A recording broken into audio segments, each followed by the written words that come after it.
Hey, what's up, Mark? I don't know if you can hear me. This is my first time using this. I'm still a little lost on the layout, but I don't know if you guys can hear me. But we're just going to sit around and wait for a few minutes. Let's see if anybody shows up. Got my water just in case I get a little thirsty. Let's see if anybody shows up. Let me see what officially it shows. I'm 23 away. Let me see. So 23 away.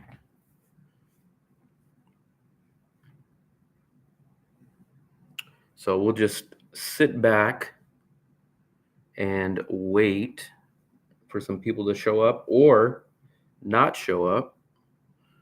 I don't even know what I'm going to speak about today or tonight. What is it? 10:30 almost p.m. here in Vietnam. The weather's about the same as it always usually is. The fireworks just went off.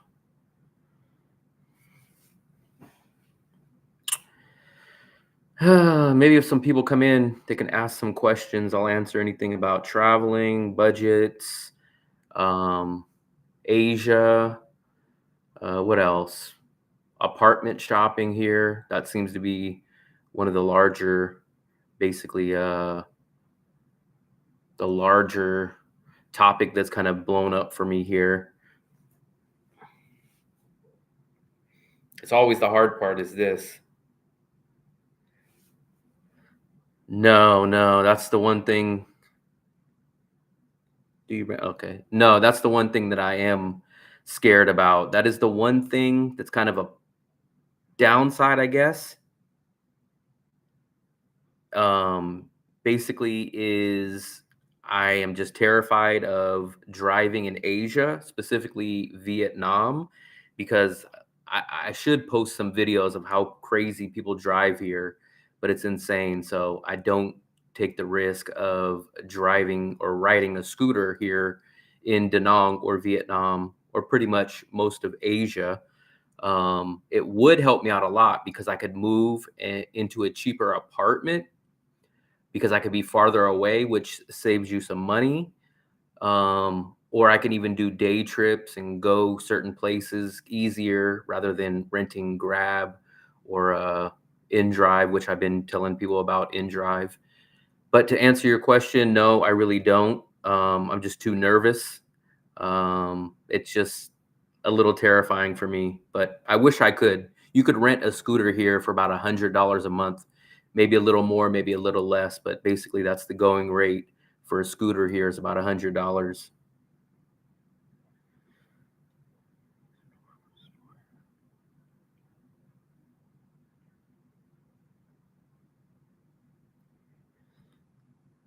Yeah, I appreciate that question, Horowitz. I appreciate your comments on my previous videos too. I always see your comments on there.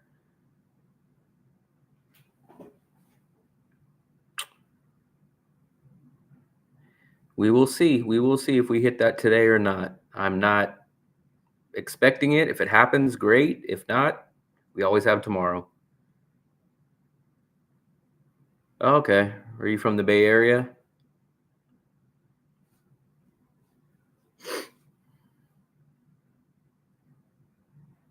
What city in the Bay Area?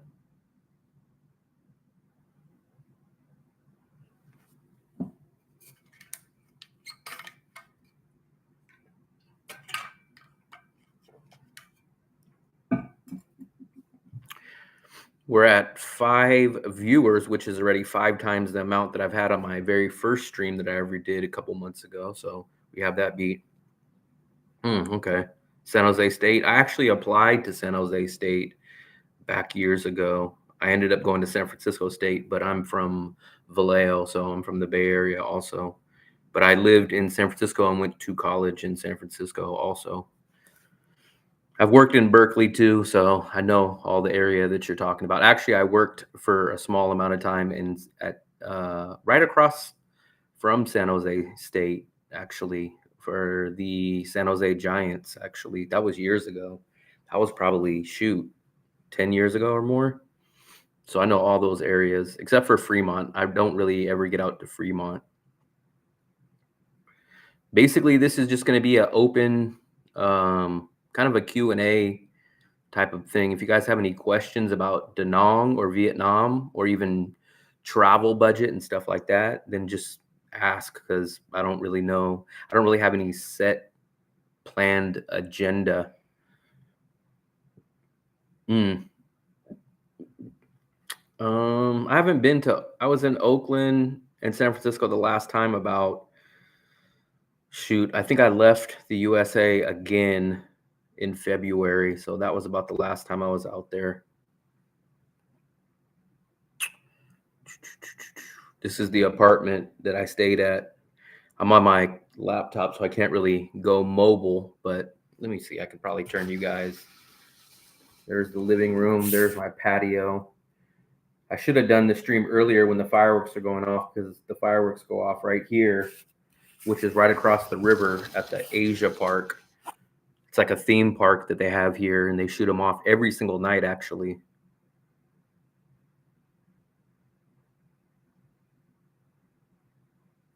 I did not go to the beach. Actually, I have not been to the beach in a little while. I don't think the waves are huge. They're nothing like that. It's more calm and more peaceful, but people go out there and go swimming, and we do see some surfboards sometimes, but I don't think it's a huge place to surf. But I've never surfed, so I couldn't really answer that. No, didn't find a new apartment. I'm gonna probably be 2 weeks away from looking for another place. I have not went to Hoi An yet. That's the one city that we have not went to, is Hoi An, and it's so close. It's only about 30 minutes. But I do have 2 new videos coming out very soon. One is in the city of Hue, and one is in the city of Quy Nhon. So those will be coming up soon. So we did go to Hue, which is, we also went to Quy Nhon, which is about 4.5 hours by train, to go there also. So those cities were okay. Hue was very hot, and I never know the right pronunciation, but I think it's Quy Nhon. That city is exactly like Da Nang in the layout. It's a beach city, looks exactly like it on the beach, but it's much less developed. There was no malls, no bowling alleys, no anything. There's a lot less tourists there. So if you want to get rid of the tourist behavior and the fast life of Da Nang, you would probably go to Quy Nhon. So working right now, I just got back here in February. I normally teach English online, but I've been slacking on that. The market's dead. Not only that, but I'm actually now, this is kind of the first time talking about it on here, but my plan is to possibly move to China and teach English in China, but that wouldn't be for a few more months. So I will enjoy Vietnam until then. But once we reach that point, I will talk more about teaching in China. The rainy season definitely is supposed to start, I think in September. Last year I left in September also. So I left almost right around this time, almost a year ago to this date. I went back to the USA. So rainy season kicks off, I think September till about January. So we will see. Everyone, are you watching? Yes. Diane, yeah, that's my girlfriend. She's back in the Philippines right now, though. She was here up till about a month ago. Now I'm here by myself. So that's a big reason why I'm looking to downsize to possibly a one bedroom and save some money. Because she left for a couple months, so I can downsize and get something cheaper. Yeah, the money is really good in China. That's the big reason why I'm debating it.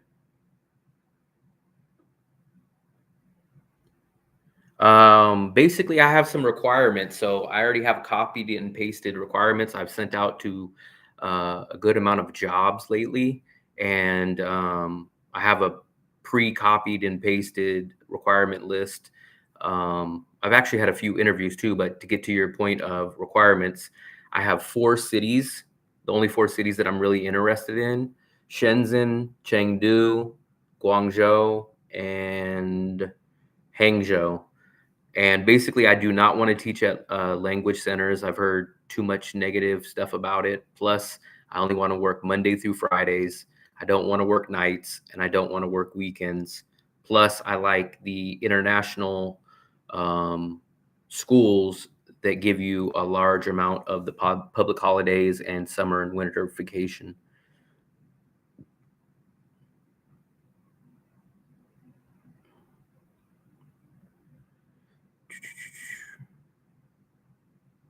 Yeah, we got a few people in here from the USA.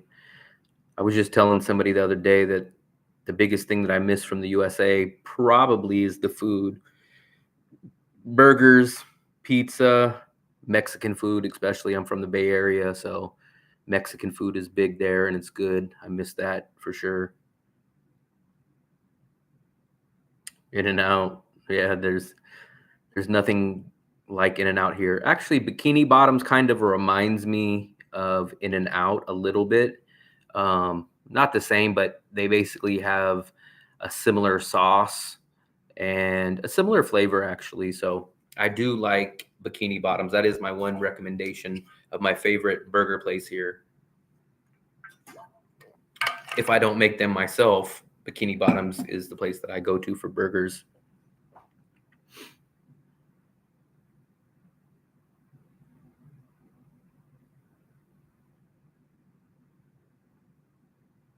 I've always been nervous about trying Mexican food out here. There's a taco place a few minutes walking distance from here, but I just never can really trust Mexican food in Asia. I just feel like it's not going to be good, and normally it's not cheap. It's actually sometimes more expensive than what I can get at the local burrito trucks and taco trucks back in the Bay Area. So it kind of scares me off because I don't think it's going to be good. Plus, I'm worried about how it will taste. I don't really see cilantro out here when I go grocery shopping. Maybe it's just not in the places I go to, but for me when I eat Mexican food, I love cilantro.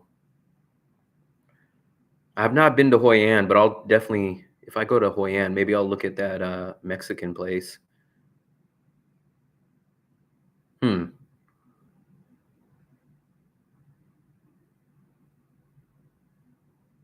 Somebody lived in Cambodia.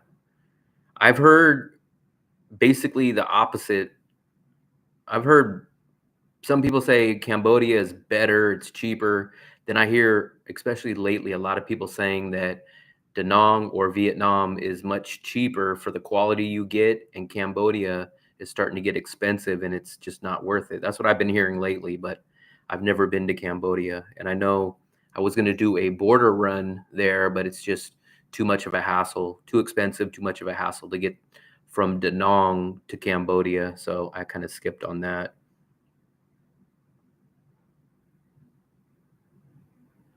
That's basically what I did, SP. I mean, I came out the first time I ever traveled was 2019. 2019, I went I just planned a random trip for the very first time. I went to Europe and I went to 9 countries in Europe, basically in the time span of April 2019 to about the first week of July. I hit up 9 countries from April to July. I came back to the USA and I met a really cool travel buddy that was from Czech out there, and we stayed in contact. And then basically he messaged me again later on in the year. I think it was about September. It was a little bit earlier than September. I was ready to take another trip, and he was going to Asia. So I went to Asia in September all the way till basically the end of November, and I went to 9 countries in 2019. So no, I'm sorry. It was 15 countries. I think it was 15 countries. I believe it was 15 countries. So in one year, I was in 15 or 16. I think it was 16 countries. In one year, 2019, I was in 16 countries. And then from that point, the crazy thing was I had a trip planned to Europe. Basically, everything was paid for: the Airbnbs, the hotels, the flights, and then literally, I remember the date, April 11th. All my stuff got canceled because of COVID. So then, basically, I stayed here, or I stayed in the USA until about 2022, and then I came back to Asia in September of 2022. And since then, I pretty much 80% of the time left the United States, besides that little 4.5, 5 month gap that I just got back to Asia back in February. See, that's what everyone says, is Da Nang is cheaper than Cambodia. Yes, I'm not going to go to Hoi An until you get back. But yeah, we got seven times more than I've ever had before on my first stream.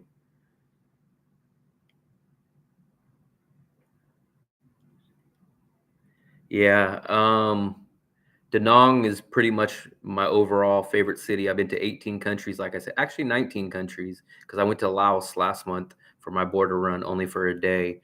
But Da Nang is pretty much my overall best favorite city for quality, for price, and everything you get for bang for your buck. So I would definitely say that this is my favorite city. I've been trying to find an equivalent to Da Nang in other countries, but it's just hard to find.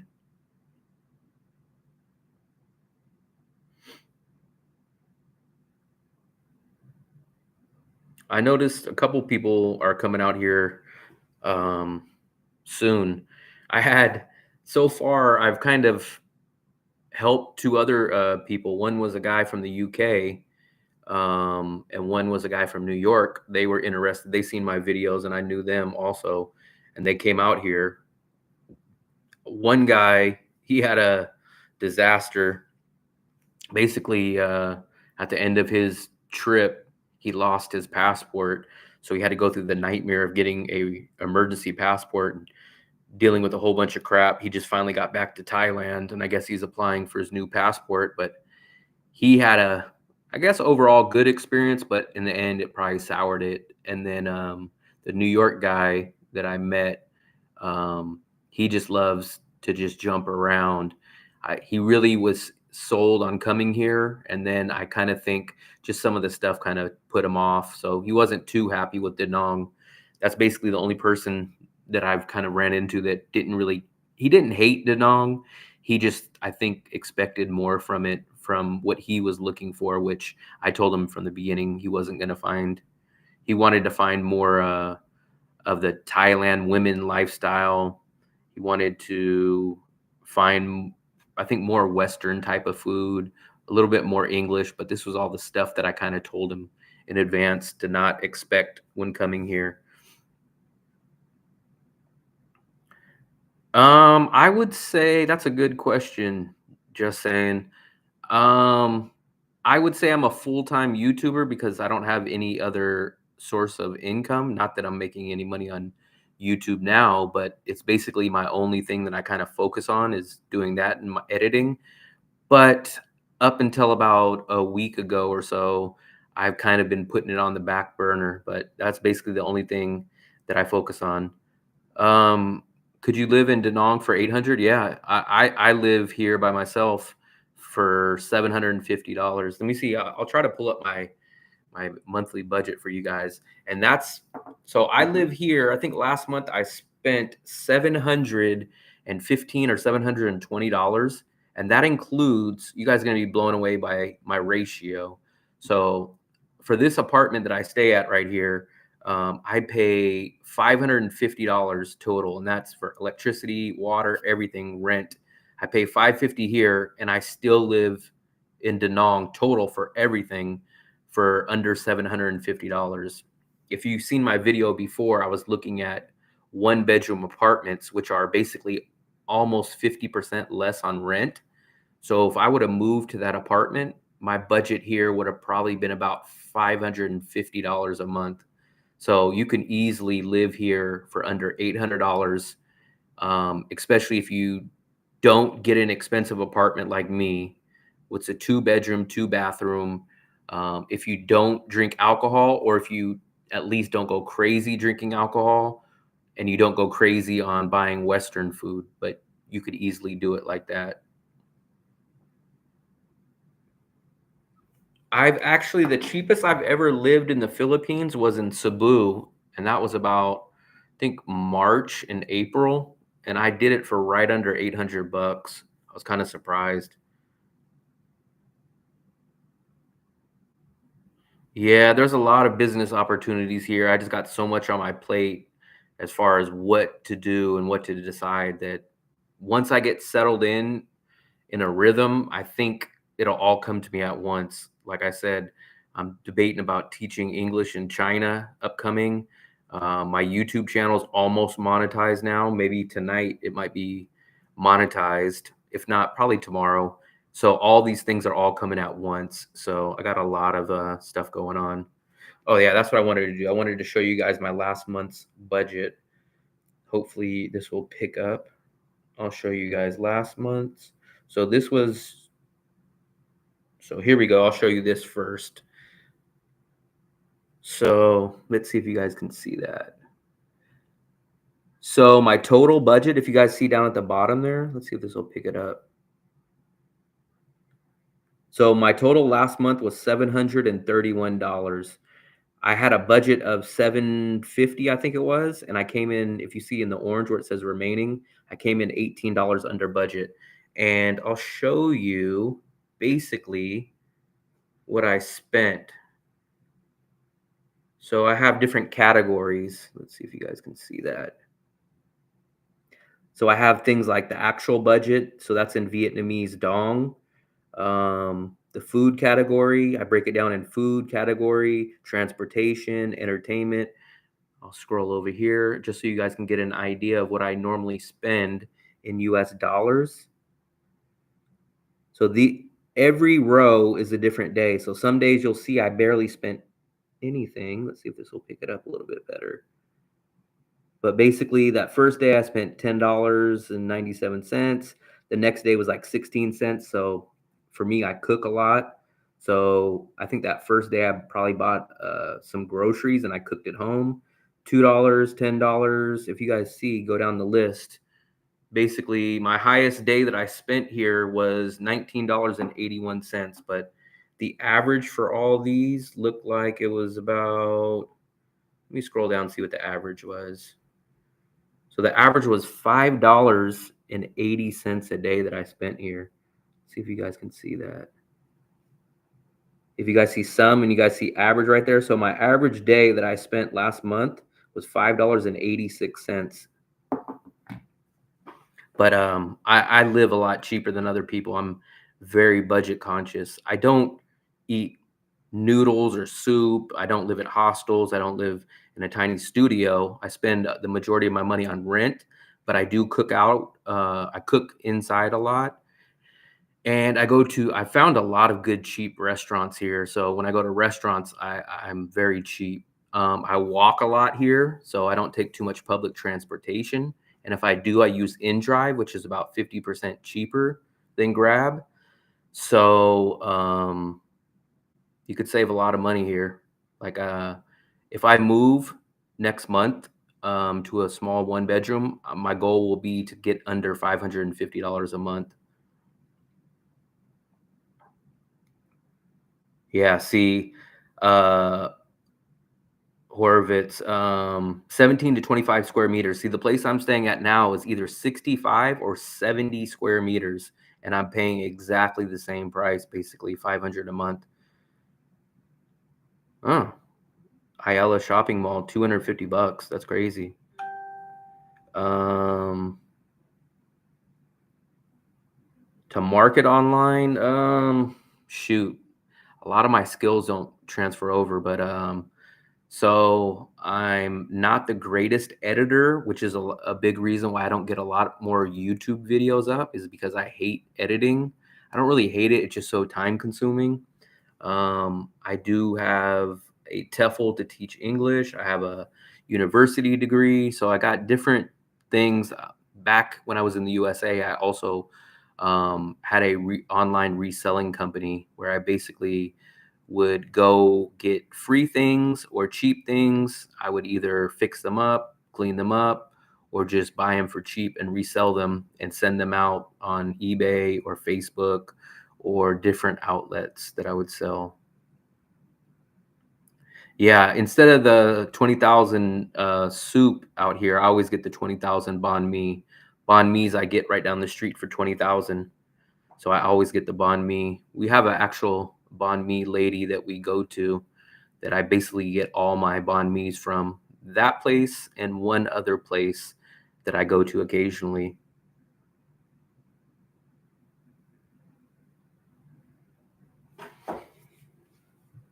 So basically, I do a lot of the same routine here. Like I have about 4 or 5 local restaurants that are all in walking distance. And when I go to the restaurants, I just kind of rotate them. I have a local Vietnamese place that I go to. I have a local chicken or pork chop place that I go to. Bikini Bottoms, which I mentioned. What else do we have here? There is a pizza place. That's the only pizza place that I've tried here. And on Tuesdays, they have a buy one, get one free, which is the reason we go on Tuesdays. And I feel like I'm missing another. Oh, the Thai restaurant. That's probably my favorite out of all of them, is this Thai restaurant. So those are basically all the restaurants that I rotate. We had another restaurant last year. It was a really, really cheap local restaurant, but it went out of business. That's kind of the one thing that I've noticed kind of about here is one day you'll wake up and a business that you went to will just be gone. We had a bike rental place like that. We had a local restaurant like that that just basically was just gone in a day or two. Maybe I think we went there 3 days before, and we went there and it was just completely shut down and gone.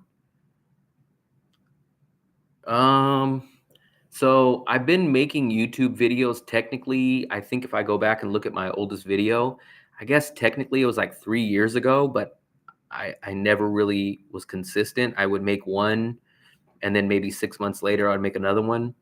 But full time actually focusing and actually trying to be monetized, it's been about 1 year. So basically almost this time last year. And I think all the way until I got back here a few months ago, I only had about 450 subscribers. For a long time, I only had maybe 300 or 200 subscribers. I got to about 500 about a month ago. I finally hit the 500 mark. And then I did the 2 apartment videos. and it basically doubled my subscribers just from those 2 videos. I got 13,000 views in a week or 8 days or something like that on that video, and then my next video was like 6,000 about a week ago also, and then from that point, my channel just blew up. Um, so basically, my thought process as of right now is if I could make a decent amount of money, which would mean being able to pay my bills and at least maybe 500 savings after my bills, I would seriously consider staying in Dadong. But this money is just too good to pass up on in China. So what I would probably do is take the China job and I'll still do my YouTube. It'll just be from China and it'll kind of shift gears and be a lot different than here in Danong. But I'm at the point now where I'm enjoying doing my YouTube videos and I don't think I'll ever slow down on that from this point on. Yeah, that's what a lot of you guys that subscribed found it from the apartment video, and I don't know why it did so good. I edited it the same. I put the same effort into it. I feel like some of my videos before that were much better. The SEO was much better on the previous videos. I didn't do anything special on those apartment videos, but for some reason, those apartment videos just blew up, and I don't know why. I still don't know why, but it basically got me to this point. So that's the good thing. If I could just focus on YouTube only, if I could make money on YouTube only, my ideal channel would be basically what I did, a mixture of what I did in 2019 and also what I'm doing now. I would visit more countries. Basically, what I would do is I would probably base myself in Vietnam. And then during my border runs every 3 months, I would probably go to another country and maybe stay a week or possibly a month and then bounce right back to the base of Vietnam. Basically, at this point, if you ask me, the 3 countries that I would bounce around for a year would be 3 months in Vietnam, then I would probably go to Thailand for 2 months, and then I would probably go to the Philippines for 3 months, and then I would probably come back to Vietnam. I'd kind of figure out the right ratio and bounce back and forth from those 3 countries.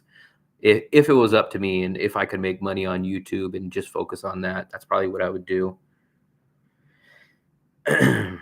Yeah, I've already done multiple interviews with China, video interviews and offered jobs, but nothing is really matched up on my requirements. Plus, it's really a time crunch right now because the school is just starting in another week. So I'd have to rush out there and make a quick decision. So I think I'm going to hold off till the January semester or at least October or November when they said they'll be hiring again. Um, Possibly 3 months in the Philippines. It would be probably the 1 month when you land there and you get the free visa or the free exemption, and then I would probably extend for 2 months, and then I'd probably be tired of it by that time, especially the prices and everything else that you deal with in the Philippines that you don't get here in Vietnam. But ideally, I would like to stay in 3 to no more than 4 countries a year in a 12-month span. SP, yeah, people start to come back and prices start to go up a little bit after January and February. It seems that's the time I always come back to Da Nang. This is literally almost a year to the date that I left Da Nang last year and went back to the USA. I think it was, shoot, August 28th or 29th of last year. My best memory day in Vietnam. Shoot, that's tough. Um, I'll answer that question. Give me a minute to think about it, but I'll come back to that question. The language barrier. Um, I mean, with some stuff, yes, but being critical, no. I mean, I use Google Translate. I pretty much know the places I go to. Now, for someone that's traveling for a first time that might get frustrated, probably, especially if they're used to the Philippines or a place like that. But I haven't really had any major issues with it. So for me, it hasn't been terrible. Um, I'm trying to get back to the favorite memory of Vietnam. I don't know. I guess for me, I don't know if it would be really one specific thing. I think what really shocked me and which I really liked is just how cheap stuff is. Like, you just feel like you can go out and do things and not really have to worry about money. You can go to the movie theaters. You can go get a slice of pizza. You could go take a grab from here to the airport and spend $3. Like, the little stuff like that is what I really, really like. You don't really have to watch your wallet. I do, but I mean, I'm never really bouncing over my budget unless there's some kind of random thing or emergency or a visa extension that I have to pay for. So I just think the easiness of living, like I can go out right now, go to almost any restaurant in this area, and even if it's not as cheap as what I normally pay, I won't be like, damn, I just blew my budget. You'll spend a little bit extra, and then when you convert it, you'll say, oh, I spent an extra $1.50. So I guess just the everyday cost of living lifestyle is what I really like about here.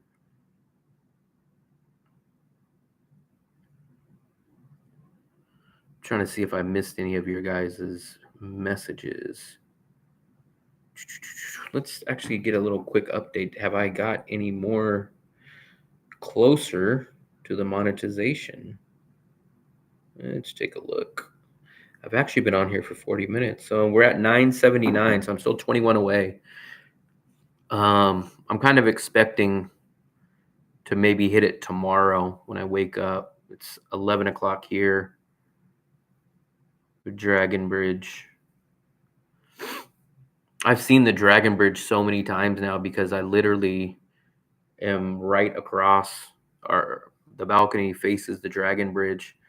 So literally every single Friday, Saturday, and Sunday, we can watch the Dragon Bridge right here from the balcony. Yeah, we were planning on going to Hoi An. It just never happened. Even though I've been here on and off for over 1 year, it just hasn't happened. But soon, that's the next place that we will go to. The only two cities really that I kind of want to check out is going to be Hoi An, and I possibly will check out Nha Trang. I've had a couple of people that I know go to Hoi An, so they were interested in it and they told me they liked it. So I will check it out. I just haven't done it yet so far.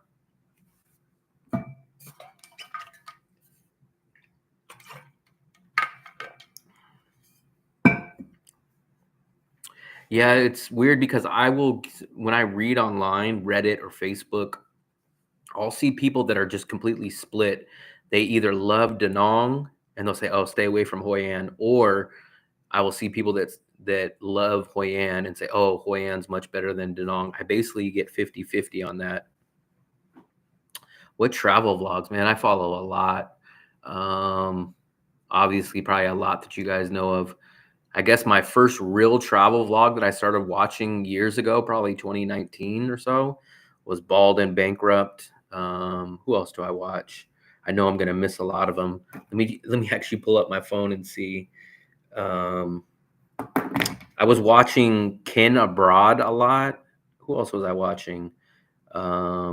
Shoot, now when I'm on the spot, I'm gonna miss a lot of these guys. What other travel people do I watch? Harold Balder, yeah, I watched him because I found him from Bald and Bankrupt. Yeah, Drew. I just watched a video from Drew Binsky. I watch him. I started watching him years ago as well. Back when he was still 10 countries or so short. Geo in the Philippines. I met him twice in person. I've done, actually, if you guys go back on my channel, you guys can see I've done 2 videos or actually, you guys would have to go onto his um, channel and see 2 videos that I did with him. He was here last year, and I did 2 videos with him. One was here in Da Nang, and one was in the Philippines a couple months ago. Retired Working for You. Yep, we watched Retired Working for You. I've been watching him. I literally watched him, I think, when he first came around, when his channel was much, much different, when he was just kind of doing the news reporter stuff, and he would say, like, go to you, Chris, and he would kind of do his little, I don't know what you would call it, like his little characters. Also, Travel with Chris. We watch Chris, the other Chris that's always in Thailand. Who else do I watch? Drew. There's another guy that's always, I forgot his name. I think his name is Chris also, but he's always in India. He's kind of like a blonde guy, a kid. I forgot his name. Shoot, let me try to figure out. You guys that's a good question, man. That's probably the best question of the night. I could go on forever. They just slipped my mind of right now. China Mac. I seen that. Yeah. I seen China Mac because I watched him from Vlad TV, and then I think he went from Vlad TV to something else. I forgot the No Jumper, I think it was. And then I just seen he was in Vietnam, so that was kind of crazy. Supposedly, there's a whole big story that he basically left LA and got rent out. Gabriel Traveler, yeah, I seen that guy. That guy I watched years and years ago. I don't follow him too much more now, just because his stuff doesn't pop up on my stuff. But every once in a while, I'll watch his stuff. I like watching his stuff. He's one of the very first people that I watched also back with Bald and Bankrupt. Yeah, yeah, yeah. He's been around for a long time. Who else? Yeah, I think he was from the Bay Area or something too. Every once in a while I hear him mentioning it. But I seen like when he went to Georgia, the country of Georgia, and some other stuff. Sonoma. Okay. Yeah, I knew he's from around that area. Who else? Man, you guys watch a lot of the same stuff as me. I've never heard of Patty Doyle. That one I'm looking up there, and I seen someone. The Filipina P. I watch her. I actually watched the Filipina P. This is how long I've been watching those channels. Is it? I watched her when she only had like 400, 300, 400 people, and then she went on to Geo's channel, and I think literally on Geo's channel she got to 1,000 subscribers. Um, so she kind of blew up on Geo in the Philippines channel. All right, Mark, take it easy, man. Appreciate you showing up. Patty Doyle. Maybe I'll take a look and see what he looks like. Maybe I know him by face. You know who else? This was a good thing. I watched this guy. I don't know if you guys know him. In the middle, the bald guy, Peter Santinello. He's from the Bay Area too, but he mostly does a lot of USA traveling. I watch him. I don't know if you guys have seen his stuff, but he kind of blew up big time too. He's got, let me see how many subscribers he's got. Wow, he posted a video yesterday and he's got 1.5 million. But I think he's at 1.5 million subscribers as well. And I watched him back when he was in the thousands.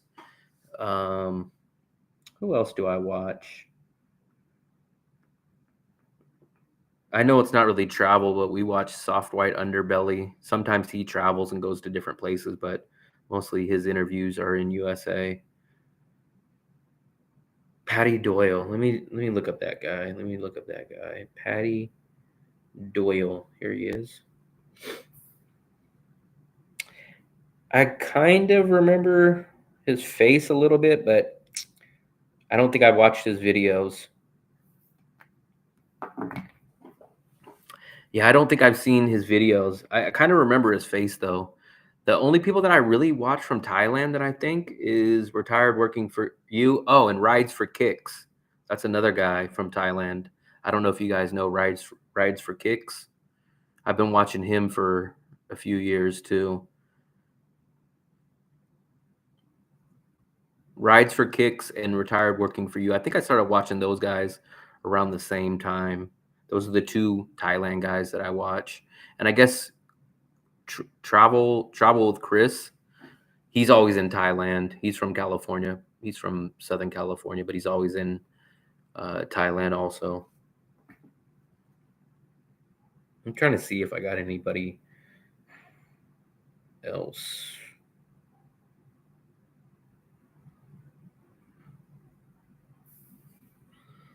Let's take a look. So I've done a lot of other videos. I don't know if you guys can see these, but a lot of these videos never really did well. So if you guys want, there's a lot of good information, I think personally, in these videos, but I never got any good views. These are in the Philippines. I went to 2 good restaurants right there.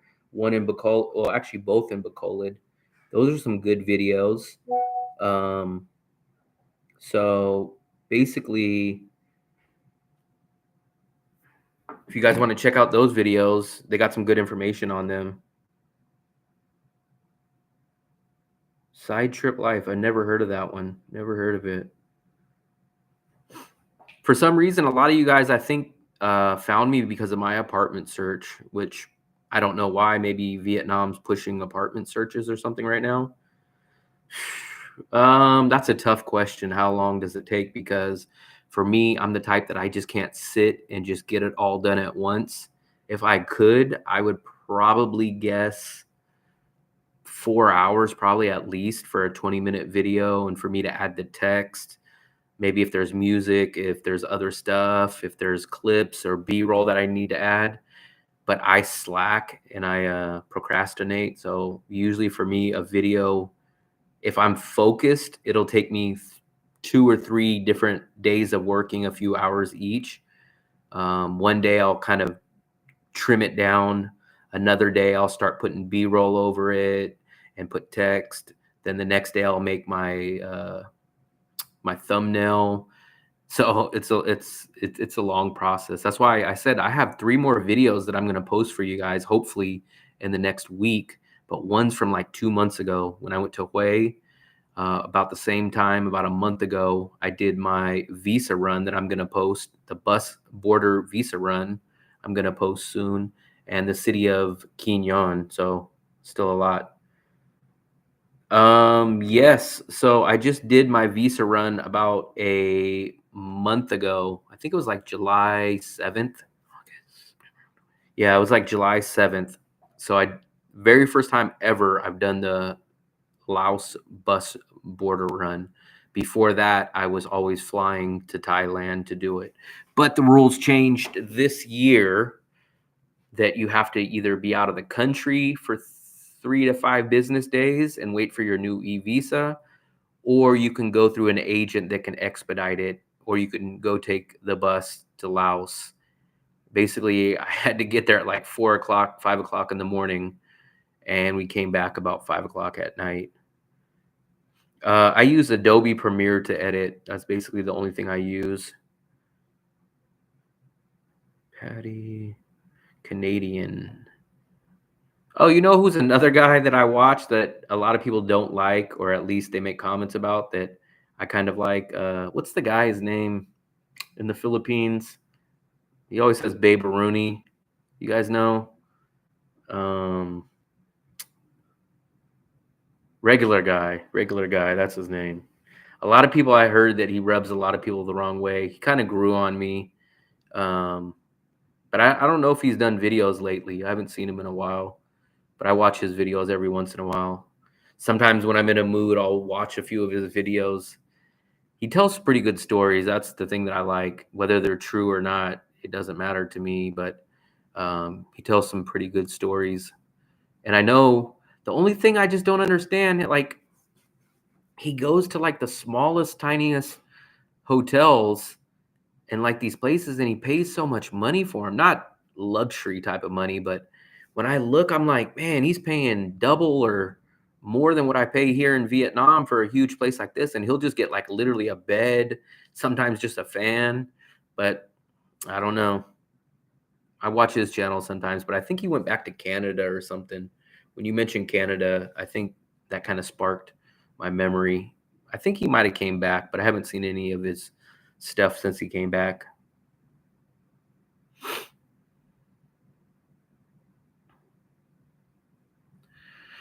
What else can I mention? What else can I mention? I use InDrive out here. I keep telling everybody about that. The scams,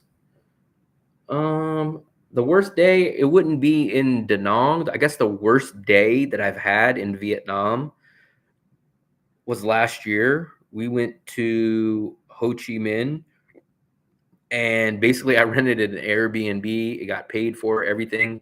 We showed up there with all of our luggage, and walked to the address, and the place just, we couldn't find it. And then we finally knocked on some neighbors' doors, and it seemed like it was the right address from Google. And they said, they opened up the door, and we could tell that they've been living there for a while. So apparently, somehow, Airbnb, or the owner, took my money, accepted the rental, but the place wasn't rented. The place wasn't available all the way since COVID. So basically, it was a long story. I didn't have a SIM card. I didn't have nothing. I didn't have a way to reach the owner. We stumbled on the street, talked to a local. He had Zallo. Somehow I was able to pull up the number from the landlord on Zallo, message them. Finally, after a while, they responded, and they said, "Oh, that shouldn't have been rented. It's been unavailable since COVID." So then we had to walk, basically, with all of our luggages, all of our backpacks and suitcases, for like a mile or something, to go find a new place to stay at, while I already paid for a week at that place. So that was kind of a nightmare, especially with all your bags, no SIM card. That's what made it worse. But I ended up getting refunded back from that, and everything worked out, but it was just a hassle and kind of crazy. I am 42. I just turned 42 a couple months ago. Well, I don't know what to tell you. I try to inform people. I probably don't jump around and make too much entertainment. But I don't know. I guess everyone has their own stuff.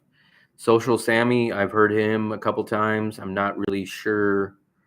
I think he's a streamer or something out here. I haven't seen his stuff yet, but a couple people have mentioned him. Maybe I'll check out his channel. I know that other people have mentioned him. I think I've heard a couple of people recently mention him. I think there's another guy too out here that does some stuff.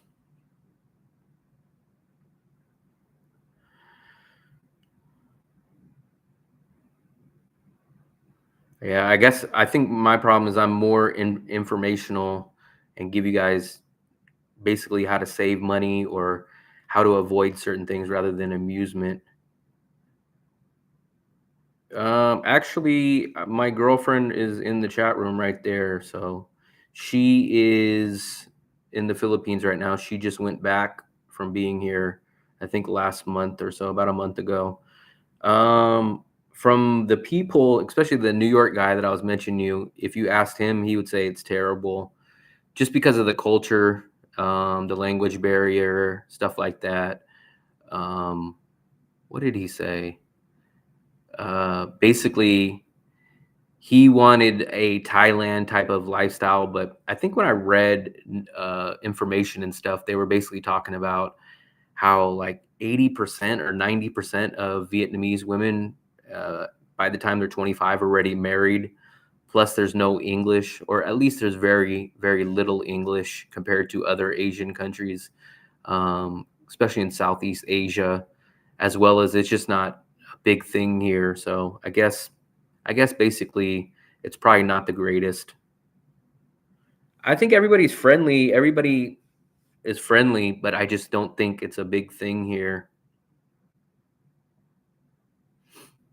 Like, I haven't really ran into any people that are mean or any kind of problems or anything. So I don't know, but I do know that there is a decent amount of foreign travelers here. So I think they kind of meet up together and they hang out and stuff like that.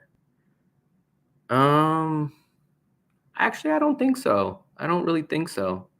I haven't really seen that too much. We see a lot of Europeans that travel here, um, and then we will see the Vietnamese with kids. I mean, that's a big difference. Like we see a lot of younger Vietnamese people with kids already. That's what kind of shocks me from from the United States. Yes, kids. Yes, people have kids at a young age in the USA, but out here it's just so much more common, especially seeing them kind of as a family and together.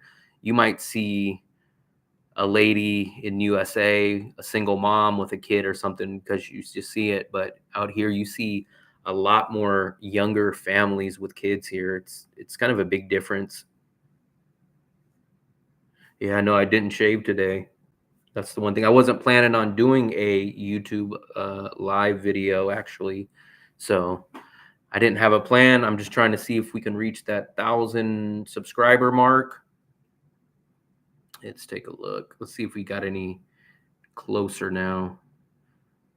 But I did not shave.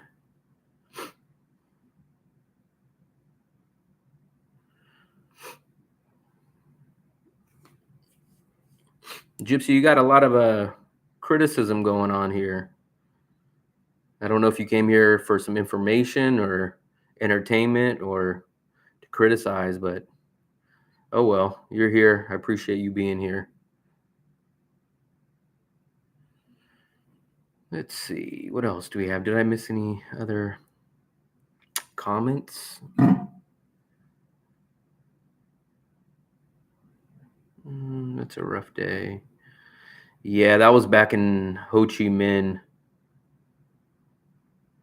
Zallo, a lot of people use stuff to pay on Zallo.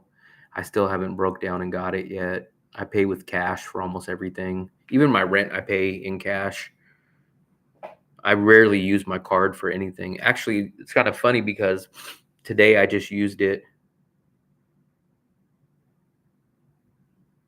I didn't really silence him. I just don't understand what he was wanting.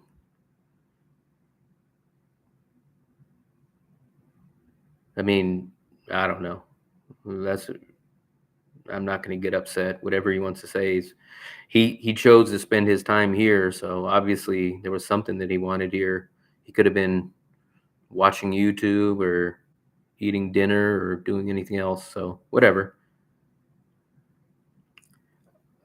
I I don't know. I'm more logical. I guess I kind of break down things of how you should do things and what to avoid, how to save money, doing things the right way rather than jumping up and down and entertaining people.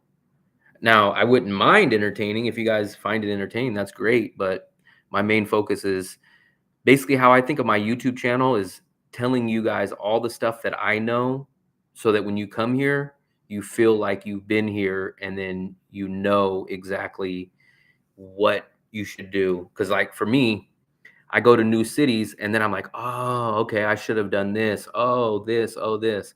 Now, for me, it's great because I wish I had somebody that would have been like, oh, you know what?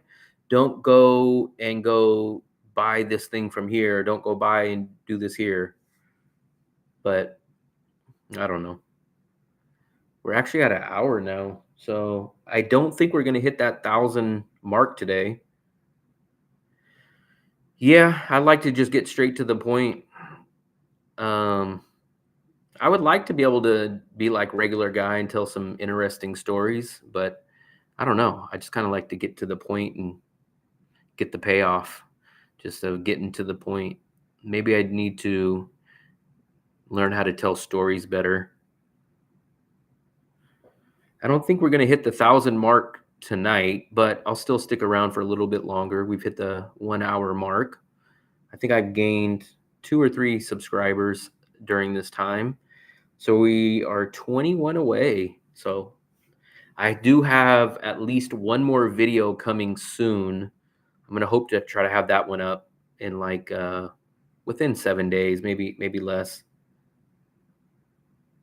No, I'm too young to retire. So basically, I mentioned earlier um, that I am debating about going to teach in China. So that might be my next step, but that won't be for a couple more months. So I will hang out here in Vietnam, Da Nang, until that point. I'll just keep making YouTube videos at that same time and just figure out where to go from that point. Pedro, welcome into the room. I think that was the first time I seen you comment here. I appreciate it. Yeah, if you got any other questions about Da Nang, I might be able to help you out with. So yeah, I did close that storage, and I was paying my big storage. I was paying like 180 a month, but that's when I was back there. And then last year I was paying like 80. I downgraded it to like $80. And then as soon as I left to Asia, I think it was about a month or two after I left, they raised the price from like 80 to like 120 or $130. And there was nothing I can do. I couldn't go back to the USA and clean it out. So I paid for about 8 or 9 months that $130. Yeah, but when I went back to the USA, I think I finally sold everything and cleaned out the rest of the stuff about January or February of my storage. So I saved that money. That was good. I sold some stuff. I got rid of some stuff and I brought some stuff, but I cleared up that storage. I had to do that. That thing was costing me like, I think last year it cost me like $1,200 or something, over $1,000 to just literally sit there. It's useful when I'm back in the USA and when I'm online selling stuff. It's very useful. I use that as basically my office or my workplace when I'm back in the USA, but it sucks when you're far away and you are not using it.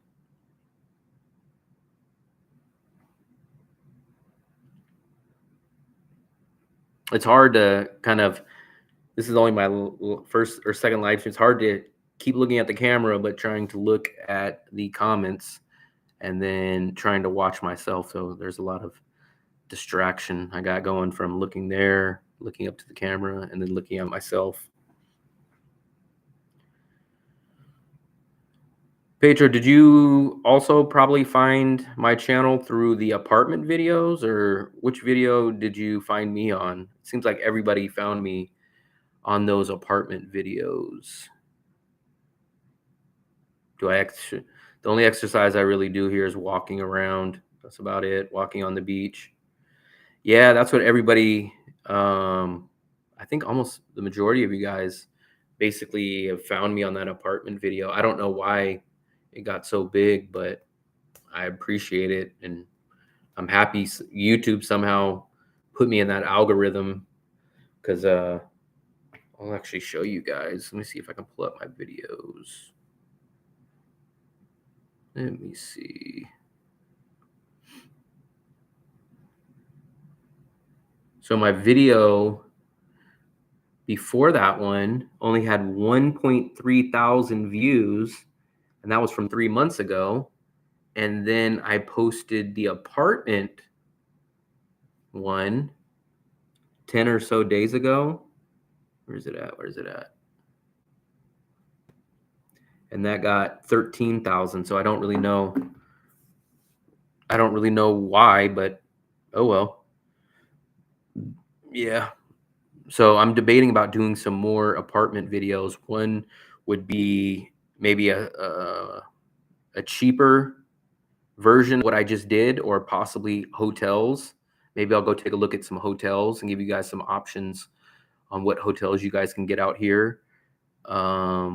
And then maybe I'll even do like a luxury one where it's maybe 700, 800, maybe even $900 a month, something like that. We'll see.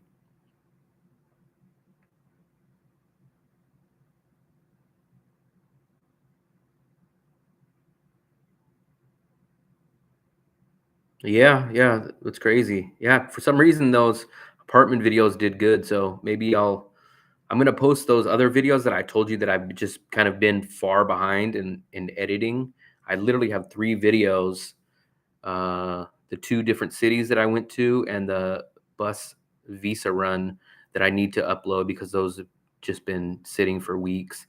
Once I do those, it'll almost be time for me to go take a look again to go rent a place. I'm either going to stay here or I'm going to go to a smaller place, a one bedroom. So about that same time, maybe I'll go do another apartment search. So I've been lucky on that. I do not pay a security deposit with this landlord for, well, in this whole building that I've been at a few. The seat is so uncomfortable, but I've never paid a security deposit, and I always do month to month leases. But I know when you deal with an agent, or when you go, if I go move out of here, probably to an apartment with an agent or someone else, I know they're going to ask for a security deposit. But I was able to negotiate with my landlord, my couple landlords that was in this same building, to not do it. So I've been lucky on that.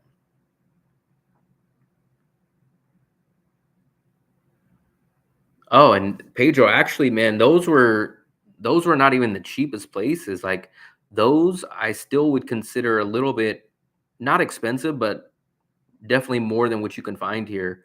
There was a few places that I found in the 5 and 6 and 6.5 million mark, which is basically, if you convert that over, there was a lot of places that I passed up on just because for myself, I need a bigger place and I have specific requirements. I want my own separate living room, separate bedroom, but you could easily find stuff here for 5 million in the same area, which is 200 US dollars. I mean, even 6 million, there was 6,240,000. So those places you can actually find cheaper. And I might do a video on that 4 to 6 million range, which is basically like 180 to like $240 range. The apartments that you've seen in that video were all right around 300 bucks. Side Trip Live does every video. It's kind of weird. I kind of think I stumbled into the apartment thing, and I kind of feel like a lot of people like the apartment videos. I have no clue why, but I guess they're kind of a big thing. I think next month, maybe in 2 or 3 weeks, when I go searching again, I think I'm going to try to do a apartment hunt for right around $200, because what I looked at before was right around the $300 mark. And then what I'll probably do is another video on something that's maybe 6, 7, 800, just kind of a bump up for the people that like a little bit more luxury or want to spend the extra money. I wouldn't spend it, but maybe to give them an idea. And I would probably get two videos out of that. One of the $200 budget, the one that I've already had, which is the 300, 350 range. And then I'll do that little bit more luxury one where it's maybe double that price, 700, 600, $800 range. And then hopefully those videos will do good as well too. I mean, maybe I'll end up being a full-time apartment guy, but I just don't know how many videos I can get out of that. I found, I mentioned that UK guy, man. The UK guy, he got a very tiny place though, but he's only less than 10-minute walk from me, so he's still in the area, maybe even 7 or 8 minutes. And he paid 3 million, $120. His place was small though. It's basically, I would even say less than a studio. He had the bathroom, then he had the bed, no stove. He didn't have a stove though. It was very small, but he was within 10 minutes walking of the beach, and he paid $120. So I mean, you could get stuff that cheap. That cheap is definitely possible. For me, I'd rather bump up my budget a little bit more and get something a little bit bigger and a little bit better. But you could find something for 120, $150 easy, especially even in this area. If I rode a scooter, this is honestly what I would do. If I rode a scooter, I would probably go try to find the largest, nicest apartment within about 10-minute scooter drive from here. But I'm just terrified of riding the scooters here. It's just so crazy, the traffic.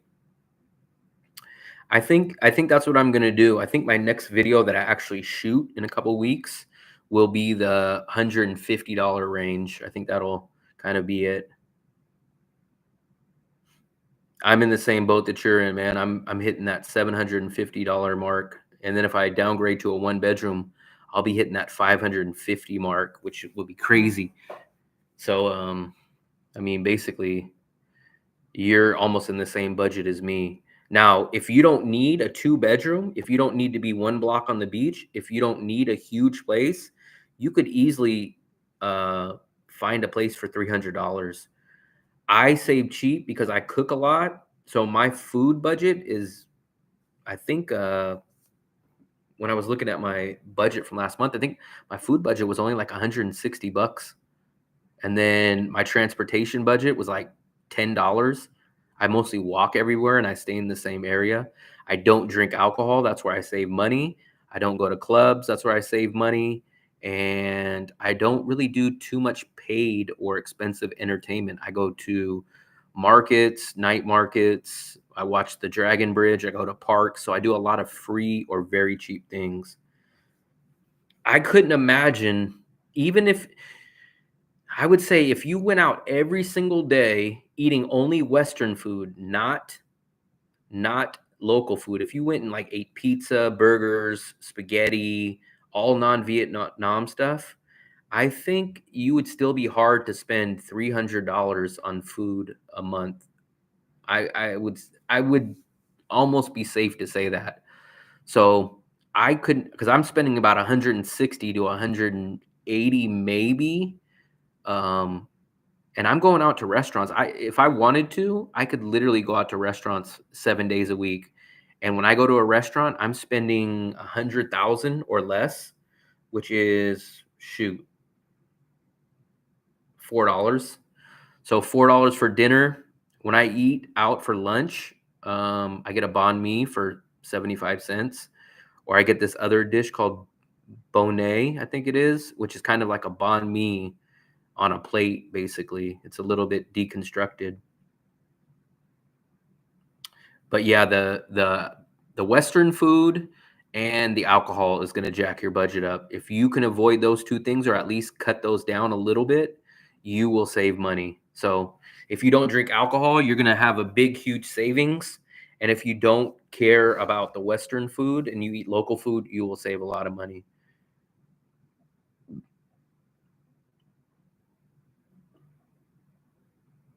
Yeah, a lot of people go and do that. When I talk about drinking, I'm talking more about like harder alcohol. That kind of stuff catches up to you quick. The prices, but a lot of people will go buy those really cheap beers, and I think they're only like 15,000 or something like that. So if you have maybe a couple of those and you hang out, your budget won't get jacked up too much. But I see the people that I see spending a lot on food are people that go out and eat all three meals: breakfast, lunch, dinner, and then they're eating at Western food. They're getting Grab, they're paying tips, they're paying service charges for delivery. They're going to Italian restaurants every day. They're doing this, and then their budget gets up to that 300, 400 for food. But the biggest thing that you want to do is lock in your rent price. Once you lock in that rent price, you know exactly how much that you're going to spend on your rent, and then you know exactly how much you have left. Oh yeah, the street food. The street food. If you eat the street food for lunch, your daily budget should be. I couldn't imagine you spending more than $2 a day on lunch if you eat at street food for the lunch, and then you can even splurge and go to a $5 dinner. You're spending $7 a day, seven, so about $210 on lunch and dinner. And for me, if I eat breakfast, which I normally don't, I would recommend like something like cooking some rice or some egg or some toast, or bananas or fruit, and just eat that, and then just wait to go out to go get your street food for lunch, and then go spend your money on a nice place for dinner and spend your money on that. But if you live in this beach area where I'm at here, I'll actually show you guys the area that I prefer. If you live in this area, 90% of all your stuff that you're going to want to do is all going to be in this area. So if you guys see, those are literally all the bookmark places that I go to. So you could see I'm right here one block off the beach. The water's here, and you guys will see all these restaurants and all these stores, grocery stores, everything is here. So that's basically the area, the neighborhood that I live in. This is one of the most tourist famous areas that people go to here, and you'll see everything is in that area. From walking from here to probably the farthest spot over here is probably 20 minutes, maybe 25 minutes. Yes, that's the neighborhood. Oh, really? Dang. I'm wondering, I cook a lot here, and I've actually never I've never had any problems with any kind of food, cooking or eating out. I don't know, I've been lucky or something. Um, so I accidentally stumbled into traveling. I mentioned earlier that I I had never really traveled. I went to Mexico when I was younger twice, but I never really traveled, and the timing was right back in 2019. I had time off. I had money that I saved up. I had time off and nothing to do, so I wanted to take a trip. I went to Europe for a few months. Then I made my first trip to Asia, and when I came back, I was just like, "Man, this is crazy how cheap Asia is." At the time, it was much easier to get online jobs right before COVID. I literally got back before COVID about 3 months. I got back to the USA at the end of November of 2019. So I was planning on coming back to Asia either to teach English online or to teach English in person. And basically, I just realized I was like, this is crazy. You could just live so cheap, good, not have to worry about crime, not have to worry about people breaking into your stuff, and I just enjoyed it. It was just a different lifestyle.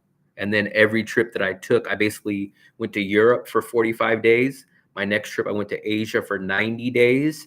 Then my next trip to Asia was, shoot, I think 10 months.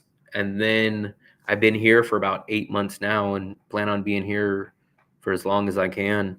There's just no point. I mean, the Bay Area right now is probably one of the most expensive areas to live in the United States. And basically, just to survive and just pay your bills is probably close to $3,000 a month, which is basically, shoot, probably 3 to 4 months that I can live here at this apartment. If I downgrade and go to a one bedroom, I could probably get 5 months of living here to 1 month in the Bay Area.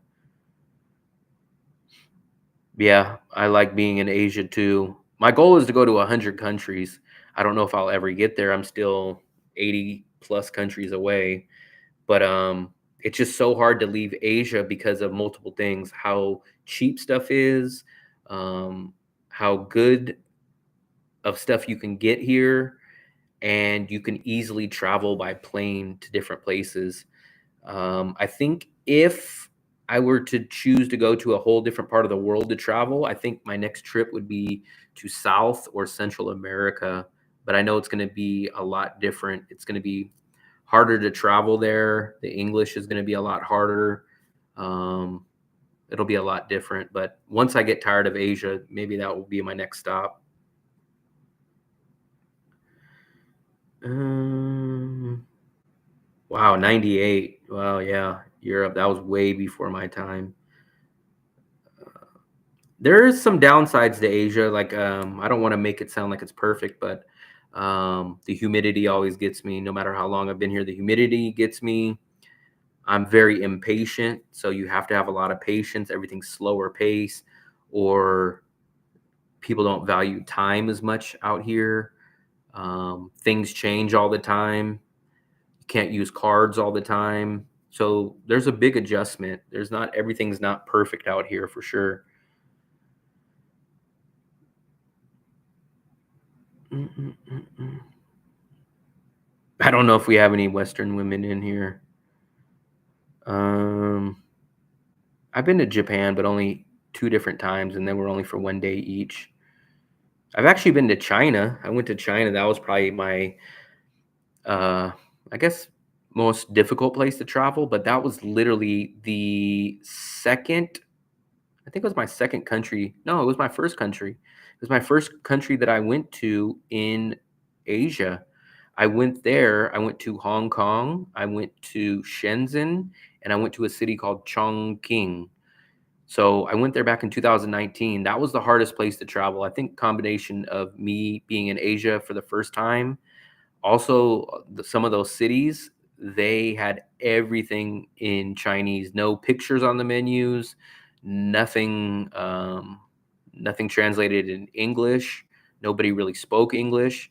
Plus, I had to have the VPN there. So China was a very interesting trip. Wow, 2010, man. So you really have experienced a lot. I consider that back in probably the prime days. You probably got some really, really good traveling done in that time.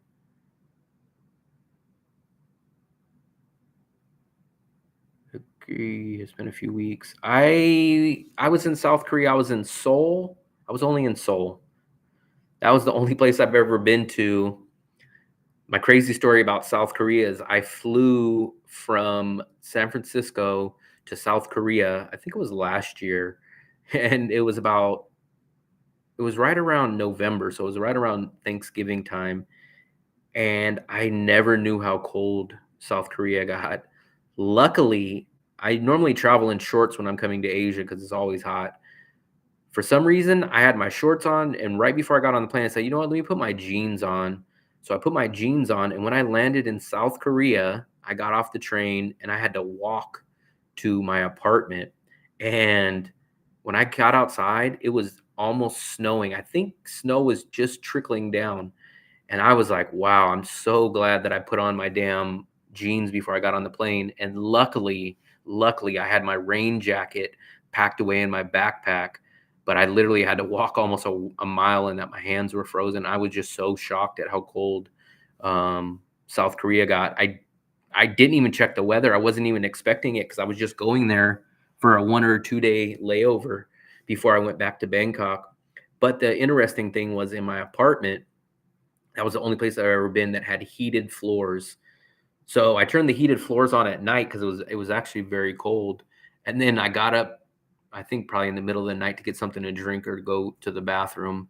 And when I got up, I was just sweating. I must have left the floor. You turn the floor on. It's kind of like a heater. You turn the floor on.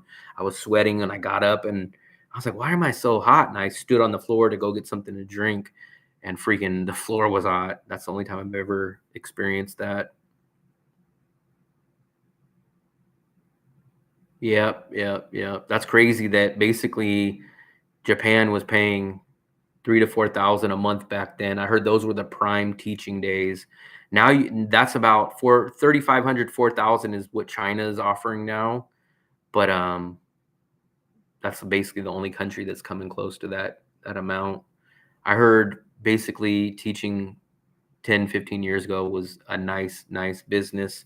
I got in at the very tail end and it's dead. When China banned online teaching, it killed the market. There's a lot of stuff that really screwed up everything. San Francisco to Cebu. I flew from San Francisco to Manila. Yep. I heard Japan is more expensive than it's ever been. Or actually, I heard this year it's been going down, but it's definitely more expensive than it probably was 10 or 15 years ago. Plus, the pay has dropped drastically. Yep, I think the only place if you want to teach and make good money right now is basically China or the Middle East, and I think China is a little bit of a better choice to me than the Middle East. That's what people say. They say Japan is cheap, but you do get small houses, tiny little places, and especially if you get out of Tokyo.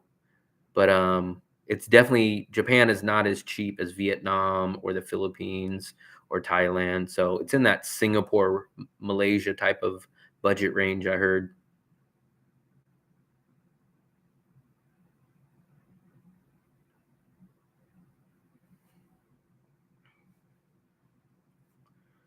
We got 7 people in here. 7 more than I thought would show up. Yeah, I've only been to Tokyo. Let me see. Did we gain anything else?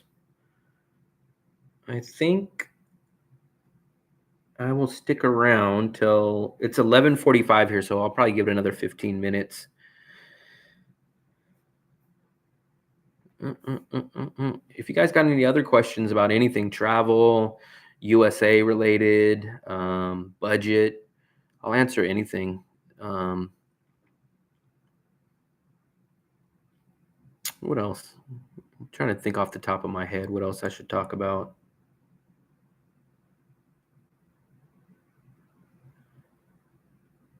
Yeah, I did hear that about the Middle East. The Middle East is you still run into a lot of the same problems. I think they want a little bit more credentials out there. The rules are a little bit more strict. Um, I did hear, I think a lot of those countries are tax free too, but I kind of think China is the better option for me right now. Yeah, that is nice. In China, I know they take out Social Security and retirement. I'm not sure if you get that back, but that was the thing that I was reading. So I've done a little bit of research about teaching in China. So I've done a good amount, but I'm not 100% up to date on all the ins and outs. I think I'd be much more comfortable living in China than the Middle East, though, especially in places like Dubai and UAE, where they're much, much more expensive than China. Yep, yep, yep. All my requirements all include either a free apartment or a rental stipend. So maybe the Middle East doesn't cover that. Yep. Okay. Then that makes a big difference. That makes a big difference. Because for me, any job that I'll take in China either needs to come with a free apartment or a rental stipend. I mean, China just blows everyone else away. Like for the teaching hours, most of the jobs that I'm looking at or being offered are 25 or less teaching hours, Monday through Friday, no weekends, no nights, paid summer, paid vacation for winter, free rental apartment. That's the reason why I'm going to China too. So I have all my documents over here in the back. I don't know if you guys can see this, but all my documents are back there. I got everything apostilled, authorized. So I'm all ready to go. I actually got my FBI background check sent here. It just came about a week ago. So I had spent 255 bucks on that. That wasn't expected. And that's like half my rent that I spent just to get a freaking background check. So there was nothing I could really do about that. But oh well. The problem is in China, I only have maybe 4 or 5 cities that I'm interested in going to, and that's kind of the problem I'm kind of running into. And especially I'm coming in late into the semester. I'm coming in like literally as it's starting. I kind of probably should have, if I wanted to take a job this semester, I probably should have done it maybe a month or two earlier, but it just literally popped in my head thinking about it about a month ago.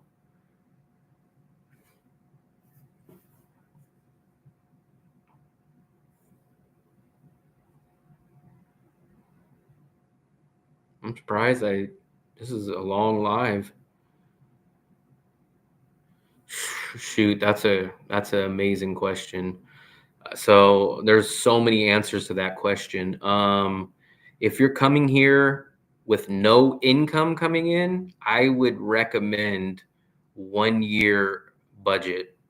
If you don't have any source of income coming in, I would say, so let's say I spend $700 a month here, I would recommend 7,000 to 10,000 to be safe if you have no income. If you have income coming in, then I would say a lot less. I would say maybe 2,000, maybe 3,000 just to be safe to cover emergencies. But if you don't have any income, I would say damn near 10 months to 12 months saved up, that if you can't find a job, if you can't if you have an emergency, something like that, because you definitely don't want to be going back to the USA or to wherever your country is because you run out of money. So that is a thing. I would say I would love to say 1 year of whatever your budget is. Last year, I think I came in at about 10,000. Let me, I think. Last year it got jacked up a little bit, but what did I spend last year? I think it was a little over times 12. I think it was about 11,000 that I spent last year almost on everything. So, I mean, that was pretty good.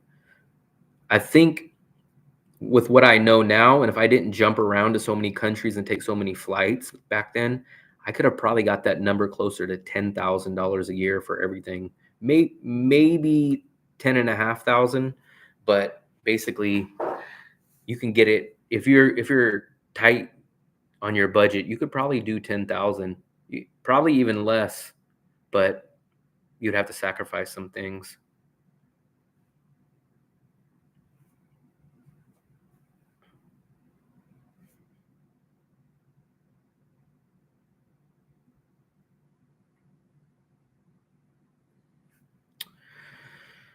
Got a few more minutes. Ooh, and actually, I'm surprised I had a full laptop battery, and now I have about 20% left. So, actually used up a lot of this laptop battery. Um, what else? You guys got any other questions about anything?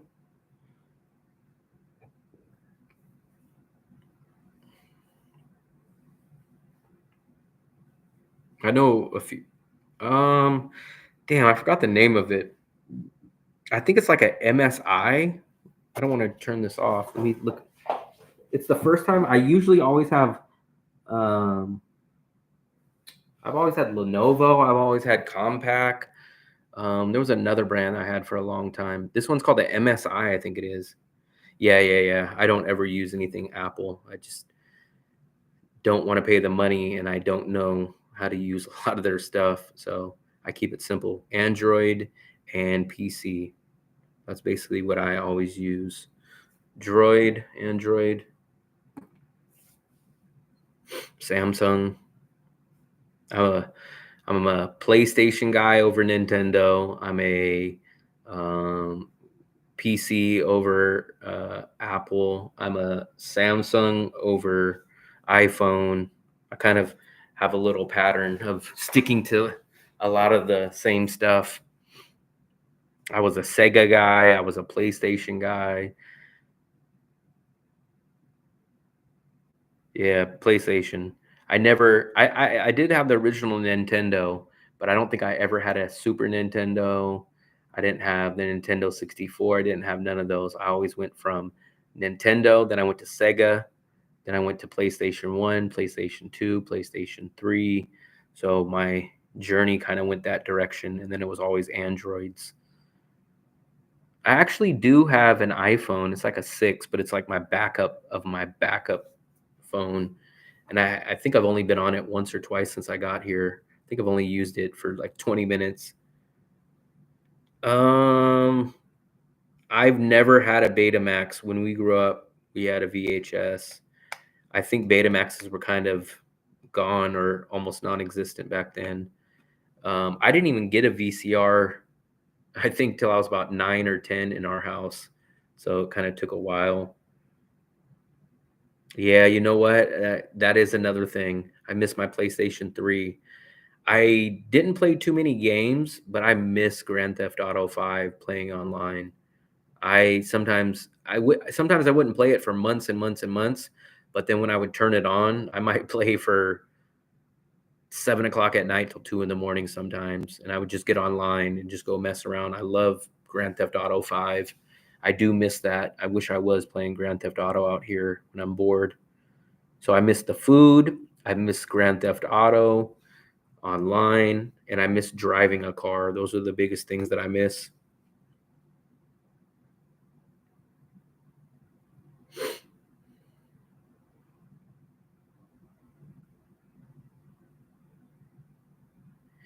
Yeah, I never played any of those. I mostly just played Madden. I played Grand Theft Auto, um, and just a few other games. But those games that I would play, I would really get hooked on. I think I did beat Grand Theft Auto 5, the regular game, but 99.9% of the time I would play it would be online. I'd go join the online games, and I'd just go mess around, or I'd go mess with all the people that are on the headsets, go shoot them, or have them get in the car, drive the car off the bridge or something, get in a helicopter, have them get in and jump out of the helicopter. Just all the stuff that kind of the crazy stuff.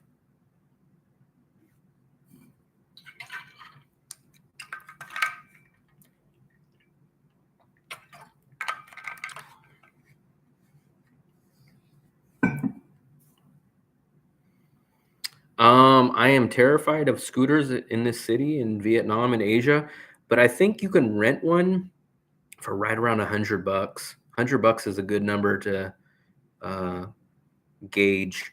You might be able to get one for 80 or $90, or you might get one for 110, 120. But $100 is probably realistically what you can get, about $3 a day, maybe $4 a day, in that range. If you rent it by the month, if you rent it by the day or the week, they're going to definitely charge you a little more. But if you rent it by the month, I'm sure you can get something for about right around $100. But for me, it's kind of pointless, for one, because like I said, I'm terrified.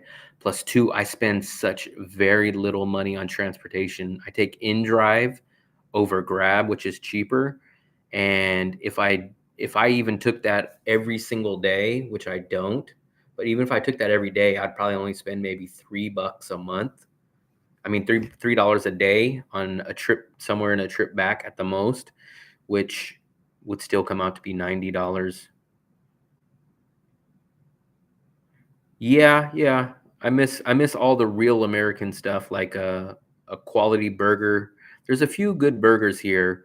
I miss real American pizza. I miss sandwiches, like deli sandwiches. And I miss Mexican food. I'm from the Bay Area, so definitely missing Bay Area Mexican food.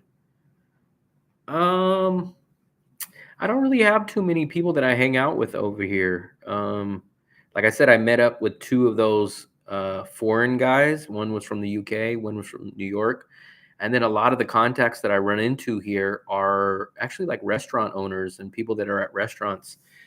They recognize anytime I go to the restaurant, they always recognize me and they always remember my order. I went to the butcher shop today to go get some meat.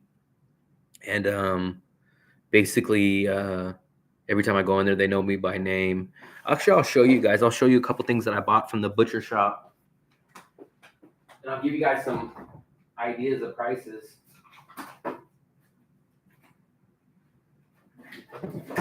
So you guys I got this from this grocery store that we go to, Moon Milk. So you basically get a 0.6 kilo. Let me see if you guys can see that.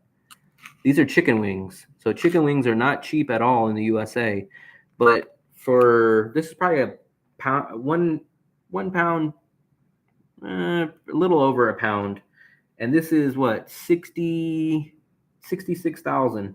So for these chicken wings, you're paying $2.50, which is a very good deal.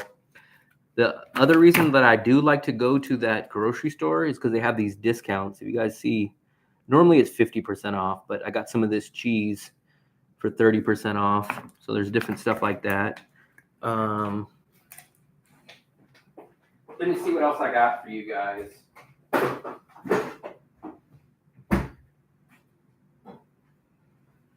Ground beef. So this is about a half a pound of ground beef. Can I get that in the camera? There you go. A half a pound of ground beef is about $2. So you get about a pound of ground beef for right around $4. And this is what I cook. So I'll make my burgers or I'll make whatever with this.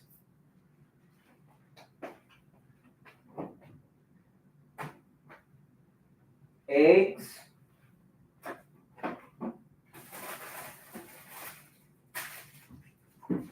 So I don't know why, but they do only 10 eggs here.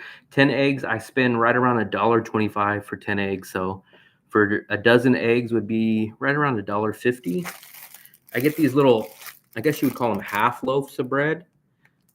12,000, which is freaking, it's like comes with like 6 slices. So it's like a half loaf. This is 48 cents. So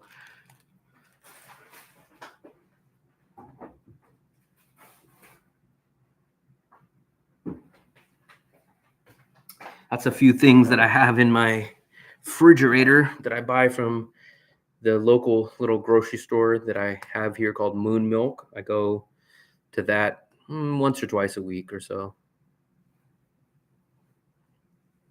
But if you guys can see, groceries are overall pretty cheap here. Now, what's not going to be cheap here is dairy, milk, cheese. I wouldn't have bought that cheese if it wasn't on sale. Um, Fruit and vegetables are pretty damn cheap. Like I bought an onion. You can get one full size onion for probably like a regular, a regular good size onion for like 5,000, which is 20 cents. Um, I get three potatoes, kind of like the baked potatoes, like three normal size baked potatoes for $1. So those are probably about 30 cents a piece. Bananas, I just got these bananas today at Moon Milk. They're almost overripe, but I got 5 bananas and they cost me 8,000. They were on sale half off. So 8,000, so 30 cents for 5 bananas, which normally would have been probably about 60 cents. Now, if you go to the street markets, like the local markets, you can get your stuff for a little bit cheaper. I get a bell pepper, like a red bell pepper here, for maybe 30 cents, 40 cents. So all the stuff is cheap. Chicken is cheap. When I get 2 chicken breasts, they cost me, I think, 90,000, which is 25, 50. It's about $3 for a pound of chicken breast, maybe a little less. I can get fresh squeezed pineapple juice for like 15, 20,000, which is like 65 cents, 75 cents. This is actually like my first real live. This is like my first one. Um, I did one a couple months ago, but nobody showed up. So this is actually the first one that I've really done. I'm gonna upload some more videos probably in the next week or two, maybe 2 videos in the next week. And then I will try to do a live, and I try to time it perfectly with uh, Asia and USA time. So right now it's like 10 o'clock in the morning, California, and it's 12 o'clock now in Vietnam. So I try to get in about the 9 or 10 o'clock at night Vietnamese time range. I've never had endive. I've heard of it, but I've never had it. What else is really cheap out here? Or actually, I'll tell you guys some stuff that's expensive. So meat is not really that much cheaper that you would think would be much cheaper. Milk, like maybe you'll get Vina milk for cheap or a decent price, but if you get like sour cream, like you know how we get the sour cream in the USA, like the container, the 1 pound. When I remember buying sour cream in the USA, it'd be about $3, maybe 3.50. That same sour cream here is about $6, or maybe a little over $6. Hey, what's up, Chris? I don't think we've hit that goal yet, but I've been on here for about 1 hour and 45 minutes, and actually the time flew by pretty quick. But I appreciate you showing up also on the weekends.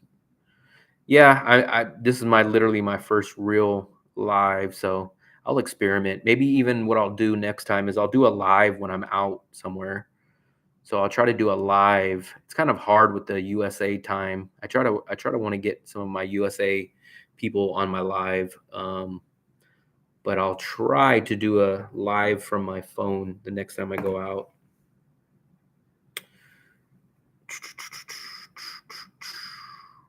What else? Oh, but things like cereal. If you buy, I seen a box of Lucky Charms here, and they were like $7 or $8. I don't eat cereal, so I'm kind of happy I avoided that. But some stuff, I'll look at prices and I'll just be like, "That's freaking crazy." It's crazy at how expensive some stuff is. Cheese.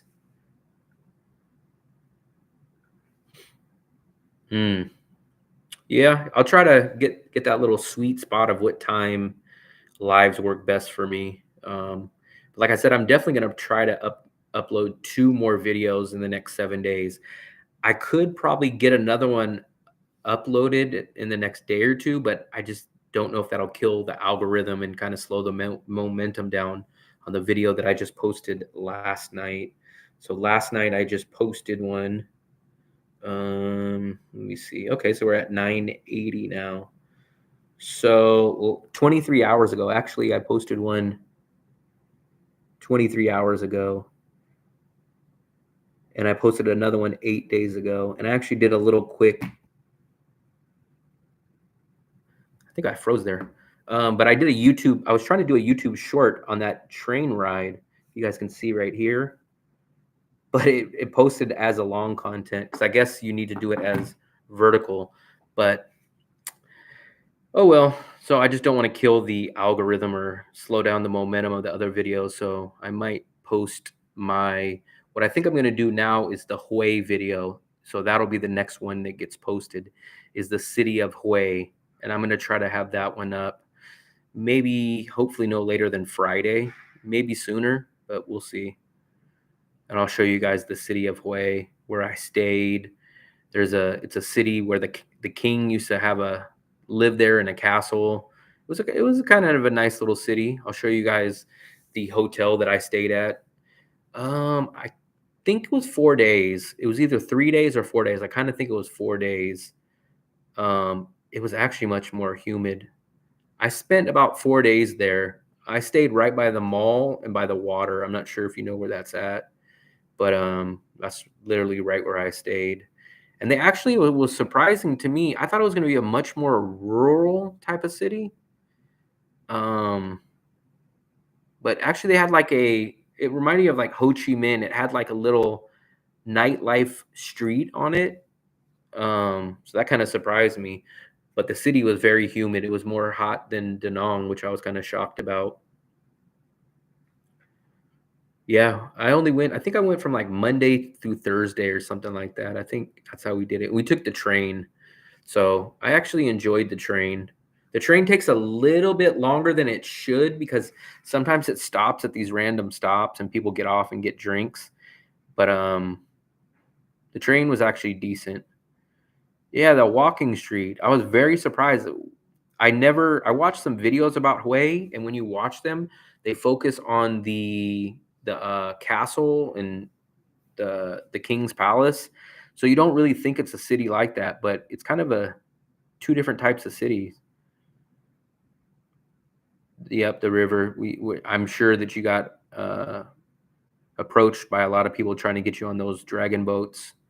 I have some video of that, of people coming up trying to say, "Oh, you want to take the boat? You want to take the boat?" But they have a cool little bridge. I think. Let me see if I know I had some videos of it, but I just don't remember what exactly I had. Um, the day that we went to the castle was freaking hot. I was dying. It was so hot. Oh, you did the boat. I didn't do the boat. Yep, yep. We did the walk on the river. I really liked the river walk, but I didn't do the boat. We never did the boat, but we walked by the bridge that was all lit up and everything. So I seen those.